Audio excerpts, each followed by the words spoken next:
All right, welcome, everybody. We'll let some folks trickle in today. This is the final episode of season 1 of the Web3 and Loyalty webinar. And we saved the best for last, that's for sure. So I am Chris Miller. I'm one of the co-founders at Flaunt. This is my other co-founder, Kelley, and we are super excited to have this guest on today. He is an absolute Web3 icon, and if you've ever been to a crypto conference, you've no doubt seen him walking around. So we want to welcome on Crypto Novo today.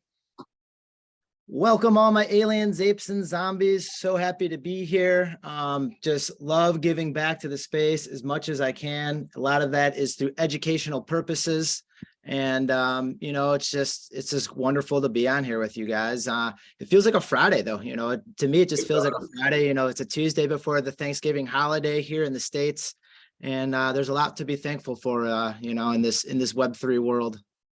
That's right. Well, I think you've got us streaming live right now on Decentraland, if I'm not mistaken. That is correct. I was going to try to go in there and I was going to try to hijack your guys' screen sharing capabilities here. Where I'm hopping into Decentraland, and that's just an area where I'm able to stream from. So, Decentraland 2369 is where I set up home base to stream content on, educating others, on making a name for others in this space, because it's not about me, it's about us. And a little bit about myself.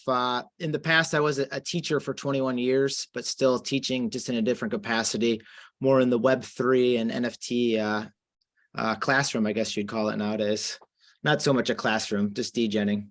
Yeah, well, Novo, one of the reasons that we wanted to have you on was just our first conversation with you and kind of hearing your story about how you got into the space. Just felt so relevant and frankly necessary for an audience to hear, many of whom in our typical audience are still new to all this Web3 stuff. So I guess in a way that like a noob would understand, what made you sort of think this whole Web3 thing is the coolest thing ever? And what's sort of your story of how you got into the space? I've been a collector my whole life. If it's comic books or just toys, and, when you get older, you'd always say, like, I wish I can afford that or do this or do that. Well, comic books and toys that I either burned up with a magnifying glass, buried in the sandbox. I'm fortunate enough to be able to spend maybe $5 or $10 just buying it back. So just having the normal job as a teacher, that transpired into getting into cryptocurrency about 6-7 years ago. Didn't spend my NFTs, didn't spend my Satoshis on pizza. But when I saw CryptoPunks come out, I saw how collectible they could be from a digital aspect. And the only thing I can really get through my mind the whole time in, figuring out how you explain what an NFT was what if you had ownership of the poop emoji? And that's just all I can think of is just the digital ownership of something that is used and tweeted and texted 1 million times over. And what if you had the opportunity to do that? So, to answer your initial question, what got me into this, the Web3 is an equal playing field for people to enter in the space from many different facets, from an artist, from a creator, from computer science, from being a degen, from, being a teacher and be able to maybe reciprocate how to teach others new things that you've learned. So, to answer the question, it's an equalizer. And I've seen it before, maybe aging myself here in the Web2 capacity, what happened with just what happened in the .com era and how things go. And I believe markets are cyclical. And I think this is just the next wave of infusion into technologically sound stuff based off of computer algorithms. Awesome. Very cool. So when our original conversation, we were talking about brands and what they should be doing. And you were like, when I, started working with Vayner3, et cetera, you're like, I don't know exactly like the, the marketing aspect. You talk about your background as a teacher, but you just realize, and Chris said it, this is like one of the coolest things ever. This is innovative, and brands need to be figuring out how to wrap their heads around it and use this as a new tool to sort of add value to their consumers. So yeah, I would just love to hear your thoughts on how brands should be like using this as a tool to engage consumers, and what you are seeing as a common threads of success, as an engagement specialist at Vayner. Sure. So, all of the stuff I say, don't take my advice. I'm a guy, an alien, ape, and a zombie, using Avatar X filter to stay anonymous in the space. So entering into the business aspect of things, I didn't really know that much about it. I was a kindergarten physical education teacher. So entering in the space, I didn't know the really hierarchy of CFO, CEO, C anything. I didn't really care. So when I was at times, I would tell people maybe in higher management what they needed to hear, not what they wanted to hear. And it could be in a wide range of things. But a lot of it was like, slow down and learn. Like, don't just toss 10,000 pieces out there and expect, your million followers to catch on to it, like, just evaluate yourself before really going into the space, because that is just a huge opportunity, but it could be opportunity loss as well if you don't build it properly. Yeah. So speaking with some of people who have been on the team that I work with that have been a traditional business sense, they would sometimes come out of the meetings and be like, yeah, you pretty much just spoke your piece, like, said what direction you believe you should go in from your knowledge in the space. And I think that's what it is knowledge is power. But from that, I can start understanding what the brands need out of it. And a lot of the things that goes kind of unseen and unspoken is like, the brands base a lot of things on analytical data. I mean, they try to forecast what they're going to get in return before putting the product out there, research and development. Well, right now, there is not very much research and development out there as far as case studies to provide those analytics. Yeah. So you don't really know. And, I mean, times change so quickly in the last 6 months, 8 months, where, the wallets that are seeing purchasing Web3 products, I mean, they could just be the same person with 10 different wallets. Yeah. It could be 10 new people. So a lot of it is onboarding people and building that fan base around what you're trying to accomplish in the space. Is it fan loyalty? Is it just getting that analytical data so if this is even worth your brand even following anymore? Are you going to get a return on your investment in this? So it depends what they want to do. So there is a huge market share of individuals in the space that can be approached that are tech savvy. That's what we're trying to approach, is the tech savvy individuals that understand this while incorporating onboarding new people with it. Because there's going to be naysayers. We see it all the time. There's naysayers in everything, but a lot of those naysayers aren't in the space. They're on the outside looking in. Yeah. Yeah, it sounds like willingness to recognize the opportunity and understand that you're going to start slow, experiment, possibly leverage people that have maybe a greater pulse on the ecosystem than yourself is important, and understanding who you're trying to reach and sort of how you can add value to them and build credibility that can over time evolve into a bigger sort of presence and program. Awesome. I'm curious, Novo, you touched on onboarding, and one of your big passions is really educating people about the space. I'm curious, like, just your take on what's going to have to happen in order for the next 100 million Web3 users to be onboarded. And I only use that number because it seems like that's the number that most companies are kind of throwing out there as they want to usher in the next 100 million.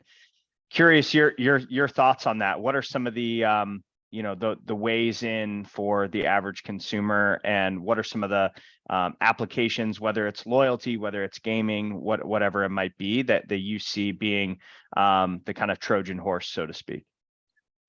The youth of America, the Utes, as they say in some parts of the world, And I'm lucky to be a product of my own environment, and that is speaking two tones. It's a two-way street where I have children at home where I'm trying to influence them in the Web3 way. And I'll go off on a tangent at that towards the end of this.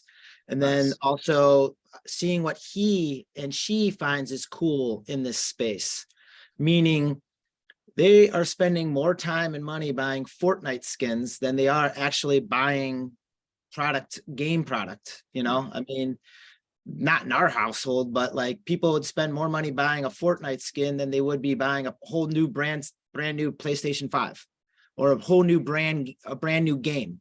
And all they're doing is uploading, their favorite skins into that. Mix that in with the average person watching the NFL is in their 50s. It's hard to capture the attention. Why is all this money going to the NFL? It's the only thing that people are actually watching live that can grab your attention, live action, sports in general, maybe not just the NFL. Well, do you want to attach your horse to a video game that has a bunch of 12 to 18-year-olds with disposable income, probably from mom and dad, unfortunately? Or are you tapping the 50-plus-year-old watching live sports that already has the big screen TV that is looking at something on their phone? Well, they're going to try to get to them on their phone somehow, some way. So it comes down to money and youth. It depends what the money and youth are going to do for it. I know myself, my parents, they were hell bent on having their checks being digitally transferred into their banks in the 90s. And my mom worked at a bank. Fast forward to, when's the last time you've actually brought a check to the bank to cash it? And what does it do? It just goes in your bank account anyways. Yeah. Well, fast forward to, you're spending 3 or 4% at places to use your own credit card. Well, fast forward to, you can use digital transactions from cryptocurrency to actually have people pay you to use cryptocurrency. Now, if the cryptocurrency goes down in value, blah, blah, this, blah, blah, blah. None of this is financial advice. But having something cool, something easy, taking your cell phone and walking by and boom, tapping it to walk through the turnstiles at a L stop to buy groceries without talking to a cashier, to buy something on Amazon to get rewards, loyalty, all that's going to be woven into it. Now, grimly speaking, I feel that there might be a currency war on the horizon because that's the last frontier of holding tariffs against other countries. Hey, use our cryptocurrency and we're going to give you this discount for you to ship goods between point A and point B. Is it right, fair, and just? No, but paper money. You're not seeing coins being distributed. I went to the Bears game this season. Soldiers Field does not accept cash anymore. All right, you can pay with a credit card if you want. I asked if you can pay with the cryptocurrency, which you can at some locations. So it's going to be future and the people driving it. Now, there's lots of discussions around the dinner table of people working in these corporate hubs within the larger brands of the world, and they're having these conversations, and it's being brought home with them, and it is turning into maybe not a way of life, but a conversation piece, and that conversation piece is being spoken in front of their children, in front of their coworkers, in front of young people or old people. So then it just spreads. So it's going to start with the youth of America. I believe that there's going to be a forefront of gaming that's going to be involved. I myself stopped playing Clash of Clans years back and got into reading Bitcoin and Ethereum charts. I never spent $1 on Clash of Clans. I talked to my friend and he's like, oh, you haven't spent $1. He was amazed that he's like, you spent all that time on that, but I haven't spent $1. And he spent like $300-400 on it. And I'm like, well, I'm not wasting my time with this. I'm just going to read Bitcoin and Ethereum charts. Started getting in on the waves. 2022, when everything crashed, bought a bunch of Ethereum, bought CryptoPunks at an average buying at 200 a piece at 2022. And that was, 2 years ago. So there again, none of this is financial advice. I asked the family if they wanted in on it. Everyone was cool with it. My son picked out the CryptoPunk you see in front of you. Why he picked it out? Because he said it was the coolest one. He didn't know it was a female.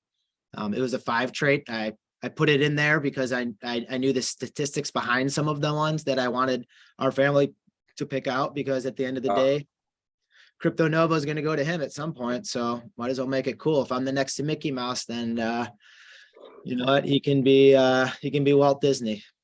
Man, so I love the comment like right off the bat on Fortnite and just like talking about the youth. I used to work at Roblox and I saw the same things that you were just talking about. People, putting so much emphasis on their digital identity, skins and cosmetic items. And when I finally got up to speed on NFTs and really started to see what was so powerful, the idea of having something that is both adds value in that context, maybe futuristically unlocks a Fortnite skin, and where all of these different, major at scale platforms are sort of honoring NFTs as a infrastructure, and having something that can add value in the form of an avatar item, and then also serve as the ticket into, whatever event, and also give you a discount here. Like that magic of a multi-pronged tool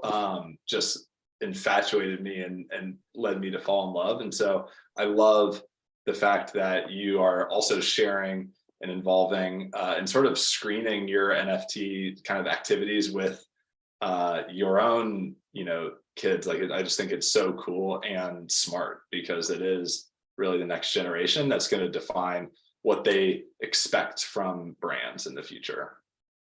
Hey, they know where the keys are separated and how to get it and log in. They don't know the words. They know the 2 separate locations they're hidden, none of it in our house. They know all that stuff, because I want to have them tech savvy consumers. With that, back to the Bears, Ticketmaster sends you digital ticket stubs for attending, well, at least Chicago Bears game. I don't know who's involved in that. And short little quick plug, if you go to my my Twitter handle right now, and it's a retweet from Paris Shilton. This is streaming live video on Twitter. So we're on YouTube, we are on Twitch, Centraland, we are on Twitter Live. Yes, that's right. We're Twitter worldwide. Live. Yeah, we have a dozen or so people watching us there. So cool. We're doing it in multiverse levels, and it's the educational process, and all of it is like there's so much to do in this space. It's crazy. The other thing that you said in there, Novo, that struck a chord with me, I was having the conversation with my wife the other day. I distinctly remember as a kid, my parents paying at the grocery store by writing a check. So it really was not all that long ago. And I won't like date myself here, but it really was not all that long ago that was still, the primary form of payment. And as you said, flash forward to today and think about how seamlessly we pay at the point of sale. I believe that as soon as Apple Pay and some of the point of sale systems start to accept cryptocurrency and NFTs in earnest, that is probably one of those other major Trojan horses into mass adoption of this stuff. Yeah. The next question I want to ask. Sorry, go ahead. I was going to say wallet integration is huge on that. And even going back to dating ourselves, ask any of your adults, parents, would they ever imagine buying a bottle of water when they were a teenager? Even fathom buying a bottle of water. They think about no, never. You just go to the drinking fountain, or you just whatever, walk to a store and get a drink. But buying a bottle of water, 30 years ago is just not even a thought, maybe 30 years ago, but 40 years ago, not even. Totally. What do we got next? What question we got next? I like this. Community is huge. It's different. It just it is. You've talked in your NFT NYC keynote. Crypto Novo isn't one person. He's an aggregation of all my friends in this space. And I would love to, if you could share, imagine we're talking to people who are really, really new to this space and they hear about community being important. Could you just illuminate for them what community has meant for you, what it's looked like, and just try to educate them on why it's such a big deal in the NFT and Web3 space? Yes, there's someone, he's the founder of Last Slice Collective, and Last Slice is an aggregation of Decentraland builders in the space that have been there for a while. And he often says, like, we need to be the Guardians of the Galaxy of this space, because it is a new frontier and we have to get the naysayers out. You know, if someone's being negative, if someone is being shady characters, we have to not work with those people. Maybe not so much expose them, but make sure that we're guiding ourselves in a proper direction and not being so negative about it, because it is such a new space. And with that, there are tons of opportunities and tons of new people out there. So like, one thing that I do is I don't really build anything. I build friendships. I network with people as best as I can, because from that, I can open doors for them and help them. In return, I gain a couple followers here or there. But the biggest thing I gain from it is the knowledge, and the community sense that I'm pulling from this is almost like Zool in Ghostbusters, where it's just absorbing as much as it can. Anything around it, I'm just absorbing it. Some of it's garbage. Some of it's cool. Some of it's a waste of time. Some of it I enjoy, but you'll gravitate towards the people you enjoy and the topics you enjoy talking about.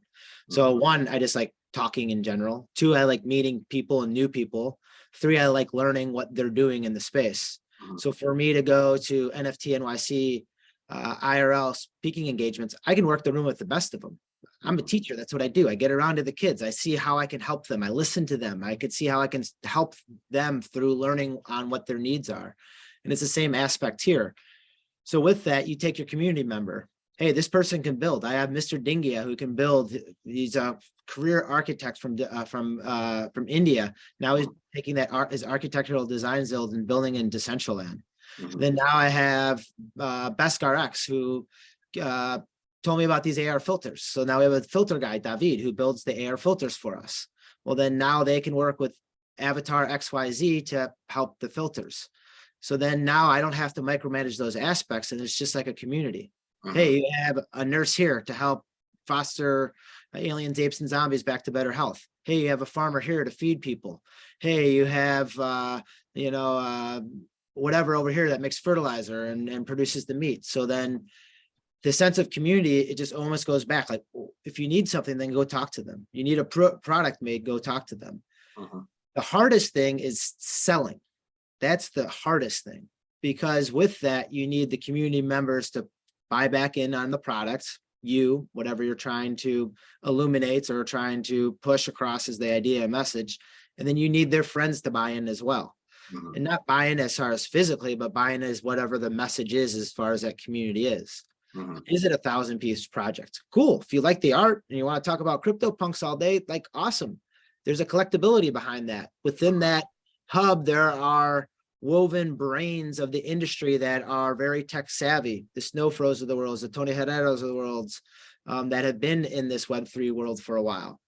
Is it something newer? Is it a Zed run where it's a play to earn style of game? So whatever your avenue is that tickles your fancy for it. And the community sense, just like a car club back in the day, or back in the day, they still have them, but like, are you racing cars? Are you doing drag racing? Are you doing street racing? Are you drift racing? Are you doing 40 quarter mile? Are you doing whatever? And each one of those have their own clubs and circuits. Well, each one of those are their own communities, and they have different events, different weeks, just like a crypto event this week, an NFT event that next week, Art Basel the following week. They're all different in a sense, but they're all bringing in smaller parts of the Web3 community, but then you're seeing larger pockets of almost an umbrella sense, an octopus with different tentacles of Web3 acknowledgement. Yeah.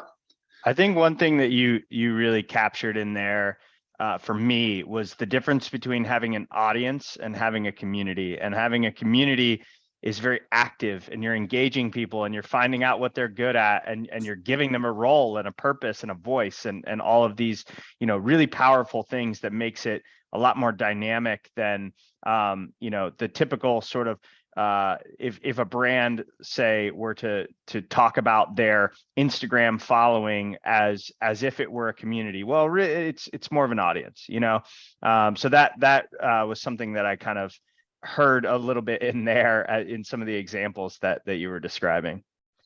Yeah. If there was one more question that we had to ask that, is in our sort of repository of lists that I think would be really important. It's if you were recommending somebody, like say somebody is like, okay, cool, you've sort of like sold me that there's something special going on here in Web3. I want to start learning about it, but even like just the starting point, like I don't know where. Like how would you guide and tell that person to educate themselves, and what are the actions that they should take to start like learning about what's going on and why it's important? Man, one, it's not easy. Like, Yeah. I degened. Like I had my normal teaching job, pretty much 7 to 7 after you're done coaching. Every teacher has a side hustle. If it's not coaching, it's tutoring, it's whatever. You're doing something. Yeah. Have kids, take care of the family. When they go to bed, it's degen hours at 9 o'clock till about midnight.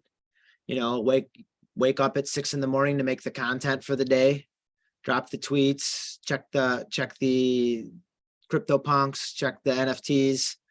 And then bringing your friends along, and you don't know who those friends are right now. So that's why I'd stream live content, so I can see like, what do you guys having going on? Like filters, cool. Let's talk about AR filters. Awesome. How do I get a filter? Good. Awesome. I have a filter on my head. Live business meeting. Awesome. Next show. All right.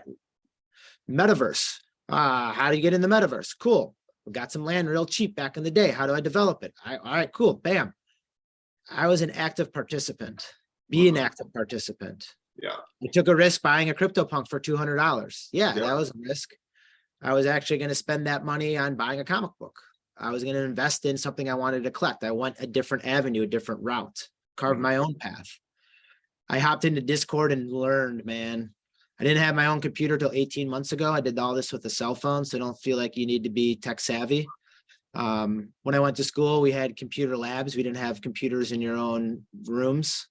Didn't have a cell phone in college, any of that. So like, it was pretty much boots on the ground in Discord, learning what a MetaMask wallet was, going on at lunch, going in, talking to the people. Yep. Making a name for yourself too. That's all part of it. Getting in there into self-branding yourself. So like with that, like people are always like, well, what's next? What NFT project? What's this? What's that?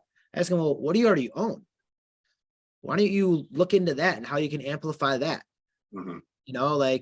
Yeah, you might have something that's half the value of it was now, but are you going to go buy something new and forget about your other?